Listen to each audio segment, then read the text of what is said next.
फटी जब तक फटे नाच पिजामा पकड़ के पट्टे। एक और साल पुरानी हो गई तेरी अलड़ जवानी। तो गाइस सबसे पहले बता देता हूँ कि मुझे आज अपने बर्थडे के लिए बहुत ही खुशी हो रही है, और दूसरा तो है कि आज Q&A वीडियो है और सिर्फ 2 जनों ने Q&A का मतलब कि आंसर दिया है। तो चलिए उन दोनों का अब चालू करते हैं। ओमनी हीरो, तुमने कहा था कि फेस रिवील कब करोगे, तो लो मैंने फेस रिवील कर दिया, खुश। और तुमने मुझसे कहा था कि मुझे सपोर्ट करो, भाई मैं तुम्हें सपोर्ट करता हूँ। मैं तुम्हारा हर वीडियो देखता हूँ और तुम्हारे हर एक वीडियो में लाइक देता हूँ। और नेक्स्ट Q&A का क्वेश्चन मुझे पूछा है अनिमेश विश्वास ने। उन्होंने कहा था व्हाट इज़ योर बायोग्राफी। भाई आपको मेरा बायोग्राफी सुनने से क्या होगा, लेकिन आपका क्वेश्चन मेरा सवाल। तो चलिए तो अपना बायोग्राफी स्टार्ट करता हूँ। तो मैं बॉर्न हुआ था 17 अक्टूबर को 2006 में, और ऐसे ही करके चल रहा था मतलब 2 साल बाद पता है 2008 में छोटा भीम आया था। देखो तब मैं से 2 साल का था, लेकिन उस 2 साल की उम्र में ही मेरे घर पर टीवी आ गया था। 2004 में ही आ गया था टीवी, और फिर 2004 में आने के बाद से मेरे टीवी पर सिर्फ 4 का किड्स चैनल थे, जिनका नाम है पोगो, सीएन इंडिया, हंगामा, डिज्नी। उनमें से cartoon network India always is my favourite channel, अभी तक भी है। मुझे पता है अभी का कंटेंट बहुत ही फालतू है कार्टून नेटवर्क इंडिया का, लेकिन चलिए बोलता हूँ। तो कार्टून नेटवर्क इंडिया पर मेरा सबसे फेवरेट कार्टून था बेन 10 और टॉम एंड जेरी, और फेवरेट एनिमे था डिजिमोन, पोकेमोन और ड्रैगन बॉल। और उसके बाद पोगो पे फेवरेट कार्टून था छोटा भीम। अब मुझे जूता मत मारिएगा, क्योंकि वो बात है ना कि छोटा भीम के पुराने एपिसोड्स और मूवीज़ में वो दम है, लेकिन अभी के छोटा भीम में उतना दम नहीं है जितना पहले में था। भाई क्या डिज़ाइंस, तो मतलब मोटू पतलू जैसे डिज़ाइन कर दिया है। मुझे पता है मोटू पतलू को छोटा भीम से भी ज़्यादा हेट मिलता है, लेकिन अभी तक 80% में छोटा भीम को हेट दिया और 20% लोगों ने छोटा भीम को लव दिया, क्योंकि उनके पुराने एपिसोड्स की वजह से। देखो भाई पोगो उस टाइम इतना भी ख़राब नहीं था जितना कि आज है। पोगो में कंटेंट था एक, वो ना था कि पोगो ना सारा दिन छोटा भीम नहीं दिखाता था, उसके साथ वो मिस्टर बीन, हगे मारू, वो टैकेशिस का जैसे शोज भी दिखाते थे, जिससे उनका TRP अच्छा था, मैं देता था। Which is your first cartoon. भाई मेरा फर्स्ट कार्टून बता दिया, बेन 10, टॉम एंड जेरी, छोटा भीम था मेरा फर्स्ट कार्टून। और फिर आता है फर्स्ट एनिमे। 3 एनिमे था फर्स्ट, जो था डोरेमोन, पोकेमोन और हगे मारू। पता है जब 2010 में डिज्नी इंडिया पर डोरेमोन गया था, 2008 में तो हंगामा एक्सक्लूसिव डोरेमोन दिखाता था, तो हंगामा में सबसे पहले डोरेमोन को देखा था। और बहुत लोग कह रहे भाई शिनचैन तुम्हारा फर्स्ट एनिमे नहीं था। देखो भाई उस टाइम मैं शिनचैन इतना देखता नहीं था, मुझे शिनचैन 2010 से अच्छा लगना स्टार्ट हुआ था। मतलब जब दिखाता था ना, पता है आपको, जब डिज्नी इंडिया में गया था 2010 में, तो वो डिज्नी था ना एक्सक्लूसिव दिखाना स्टार्ट किया था, और इसीलिए हंगामा में थोड़ा एक्सक्लूसिव शिनचैन दिखाना स्टार्ट किया था, तो इसीलिए मुझे शिनचैन 2010 से ही पसंद आने लगा था। और जहाँ तक हगे मारू, भाई हगे मारू तो आप भी आता है भाई। पोगो का तो वो डबिंग लेजेंडरी डबिंग था, गुजराती डबिंग का क्या मेल था वो, क्या वाह।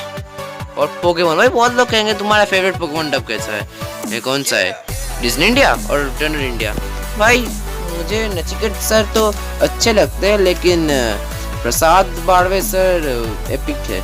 वो सॉन्ग याद है आपको, जब जो मतलब सीजन 1 से लेकर 14 तक आता था सीएन इंडिया और पोगो पर, क्या मज़ा था। ओह भाई सच में उसका मेल झोल नहीं था, लेकिन अब क्या, छोड़ो, Nachiket sir is also good. और अब मैं कुछ फैक्ट्स आपको मेरे बारे में बताता हूँ, जो मैं एक्स्ट्रा नहीं बता रहा हूँ। तो बताया आपको पता है, मैंने एक वीडियो डाला था कि my top 10 favourite cartoons and animes, उसमें अपने नंबर 10 पर छोटा भीम देखा, वो भी ओल्ड छोटा भीम। भाई तुम्हारा तो बचपन में फेवरेट कार्टून था, अब क्यों गिर गया है। भाई पहले तो बात है कि छोटा भीम जब 2013 में उसका जब फर्स्ट एक मूवी द ब्रोकन एम्बुलेट आया था ना, उसके बाद से भाई मैं छोटा भीम का ये डिज़ाइन देख के भाई मैं रोने लग गया था, इतना फालतू डिज़ाइन था। गॉड्स ऑफ दरमियान का भी इतना फालतू डिज़ाइन नहीं था। डबिंग का तो भाई एक हरामी डबिंग है भाई, सच में भाई क्या कर दिया उन्होंने छोटा भीम को। मुझे लगता है ना भाई इस मोटू पतलू की वजह से ही छोटा भीम का इतना बड़ा लॉस हुआ है, क्योंकि 2012 में मोटू पतलू आया था और 2012 में राजीव छालिका जो कि छोटा भीम के प्रोड्यूसर है, ग्रीन गोल्ड के मेन डायरेक्टर, उन्होंने देखा भाई मोटू पतलू इतना फेमस हो गया तो हमें छोटा भीम को भी इतना फेमस करना होगा, इसीलिए उन्होंने कुछ टेढ़े मेढ़े कर दिए थे, इसीलिए आज छोटा भीम इतना पॉपुलर नहीं है। तो भाई मैं इतना छोटा भीम क्यों कर रहा हूँ। मुझे लगता है आप लोग वो समझ रहे हैं कि मैं एक इंडियन कार्टून लवर हूँ। भाई देखो भाई, मुझे इंडियन कार्टून्स में सिर्फ 2 कार्टून से पसंद है, एक तो है छोटा भीम, दूसरा है कृष्णा और बलराम। दोनों ही क्या आते थे सीएन और पोगो पर, कृष्णा बलराम कार्टून नेटवर्क पर और पोगो पर छोटा भीम हो गया। लेकिन मुझे डिज्नी मतलब जो राइट्स डिज्नी ने खरीदा ग्रीन गोल्ड से, मुझे वो बिल्कुल पसंद नहीं। Example Arjun the prince of Bali, फालतू एकदम। फिर नंबर 9 में कित्रित्सु आता है। भाई कित्रित्सु भी एक अच्छा एनिमे है, उसका हंगामा डब बहुत ही अच्छा था। तो अब मैं सीधा स्किप करते करते नंबर 4 में जाकर को बताऊंगा। नंबर 8 पे था निंजा हथौड़ी जो आजकल सोनिक में आता है। फिर आता है नंबर 7 शिनचैन। भाई शिनचैन अभी तक सिर्फ एक ही चैनल पे आया है जो है हंगामा, और हंगामा शिनचैन के लिए पॉपुलर है।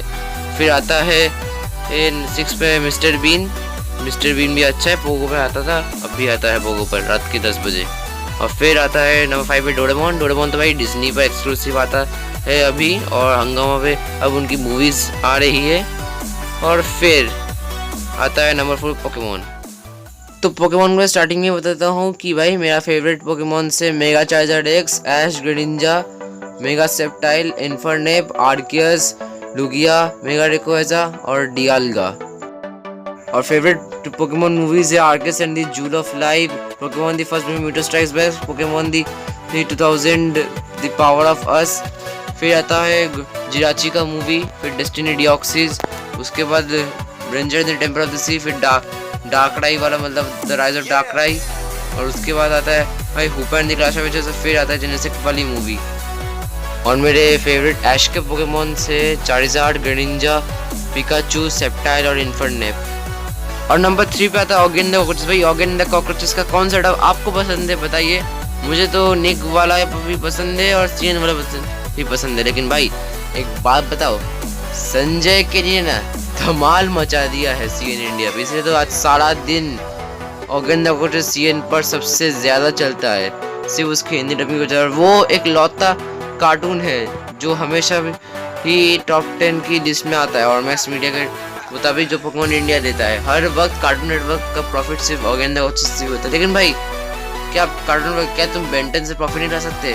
प्लीज बताओ कार्टून नेटवर्क, बताओ। और फिर नंबर 2 पे आता है टॉम एंड जेरी। भाई टॉम एंड जेरी के लिए मेरे पास कोई शब्द नहीं है, इसलिए मैं कम ही बोलूंगा। Tom and Jerry you are legend.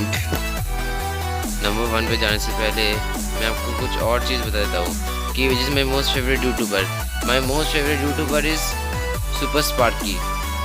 My most favourite Bentuber. भाई सुपर स्पार्की के अलावा बताता हूँ, मेरे फेवरेट बेंट्यूबर सुपर स्पार्की के अलावा है anime sword, Megazord X, Omniverse X और एनिमे किंग।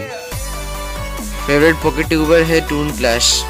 और अब नंबर 1 पे है बेंटन। बेंटन की वजह से ही आज मैंने ये चैनल खोला है। भाई जब तक अल्टीमेट एलियन सीरीज नहीं आया था तब तक Tom and Jerry was in number 1 position and Chhota Bheem is number 2 position and Ben ten in number 3 position. पर जब 2010 में बेंटन अल्टीमेट एलियन सीरीज आया था तब से ही मैं उसका बिगेस्ट फैन बन गया था। भाई क्या स्टोरी लाइन थी, मुझे पता है ओमनीवर्स जितनी अच्छी स्टोरी लाइन नहीं थी, पर फिर भी बेस्ट था वो। और फिर पर क्या 2012 में ऑर्गेन द कॉकरोचेस आया सीएन इंडिया पर, उसके बाद छोटा भीम सीधा डाउनफॉल होते होते आज मेरी लिस्ट में नंबर 10 पोजीशन पर आ गया। वो भी सिर्फ ओल्ड छोटा भीम ही था, ये न्यू छोटा भीम ना पूरा फालतू है और छोटा भीम इतना पॉपुलर भी नहीं है। अगर तुमने हर बार BARC इंडिया और मैक्स मीडिया TRP सब में देखा है तो निक हमेशा नंबर 1 और निक का सबसे पॉपुलर शो मोटू पतलू। भाई मैंने तो निक और डिस्कवरी किड्स को चैनल अपने सब्सक्रिप्शन से हटा दिया है, क्योंकि भले ही उन्होंने हमें बहुत ही मज़ा दिया था बचपन में, लेकिन अब तो वो एक फालतू चैनल है। अब कुछ नहीं हो सकता, सब कुछ चला चुका है उस चैनल से। तो अब मैं 2 शब्द कृष्णा बलराम के बारे में बताने वाला हूँ। तो भाई अगर आपने कृष्णा बलराम को देखा है, मतलब अगर आपने कार्टून नेटवर्क को 2009 से लेके 15 तक ध्यान से देखा है तो आप समझ ही गए होंगे कि उस 6 साल में उन्होंने कृष्णा बलराम को बहुत अच्छी तरह से एयर किया, उनकी मूवीज़ को भी अच्छी तरह से एयर किया और बस कुछ समय के लिए उन्होंने पोगो पे शिफ्ट कर दिया था कृष्णा बलराम को। लेकिन फिर भी ठीक है, कृष्णा बलराम आजकल हर सैटरडे संडे को वो सोनी ये पर आ रहा है, लेकिन मैं नहीं देख पा रहा। लेकिन शाम के वक्त जो रिपीट होता है तब मैं देखता हूँ। वही शाम के 5 से लेके 6 बजे तक वो रिपीट होता है कृष्णा बलराम सोनी ये पर। फिर जो पुरानी कृष्णा मूवीज़ जो राजीव छालिका सर ने प्रोड्यूस की थी 2005 से लेके 8 तक, वो मूवी जाता है, जैसे कृष्णा द बर्थ, कृष्णा माखन चोर, कृष्णा इन वृंदावन और कृष्णा कंस का वध, वो सब मूवीज़ आता है। मैं देखता हूँ, अच्छा था। पोगो और सीन इंडिया ने अच्छी तरह से किया था, इसीलिए मुझे पोगो और सीन इंडिया अच्छा लगता है। उन्होंने कुछ बेस्ट इंडियन कार्टून्स भी दिखाया था। अब एक बहुत ही इम्पोर्टेंट अनाउंसमेंट जो मैं बताना चाह रहा हूँ कि मैं ये चैनल नवंबर के महीने में क्लोज करने जा रहा हूँ। अब बहुत लोग बोलेंगे भाई क्यों क्लोज करेगा। हाँ देखो भाई, मुझे नया फ़ोन मिल चुका है, वो वीवो का 2029 फ़ोन है। मैंने उसी पर चैनल खोल दिया है डायनेमिक्स 2 नाम से, उसको जाकर सब्सक्राइब करो। मैं उस पर वीडियो लाऊंगा और पक्का वॉइस वीडियो लाऊंगा, ठीक है। तो अब मैं Q&A को क्लोज कर रहा हूँ। तो बहुत लोग सोचे हैं कि भाई इतना जल्दी क्यों क्लोज कर रहा है, बाकी यूट्यूबर्स तो बहुत अराउंड 16 से लेके 20 मिनट तक करते हैं। देखो भाई, पहले मैं एक छोटा यूट्यूबर हूँ, सिर्फ 30 सब्सक्राइबर्स है, ठीक है। 30 होगा या 32 पता नहीं, मैंने ठीक से नहीं देखा। फिर अभी आधी रात का टाइम है, अभी मेरे यहाँ 1:12 बज रहा है, तो मुझे जल्दी सोना है और फिर उठकर बहुत ही गिफ्ट्स लेना है तो बर्थडे के लिए। तो अभी के लिए मैं जा रहा हूँ। और हाँ, कल एक बहुत ही इम्पोर्टेंट वीडियो आ रहा है, ठीक है, सुपर स्पार्क की। अगर मतलब आदित्य भाई, अगर तुम ये वीडियो देख रहे हो तो ये तुम्हारे वीडियो से बहुत ही रिलेटेड है। तुमने मुझसे कहा था हाँ कि ये सब वीडियो बनाओ, मैं बना दिया। अब कल रिलीज करूँगा ठीक 3:30 से लेके 4 बजे के आसपास, ठीक है। तब तक के लिए आपको गुड बाय, ठीक है। और मुझे अपने बर्थडे के लिए विश करना। So guys, thank you and we will meet again tomorrow.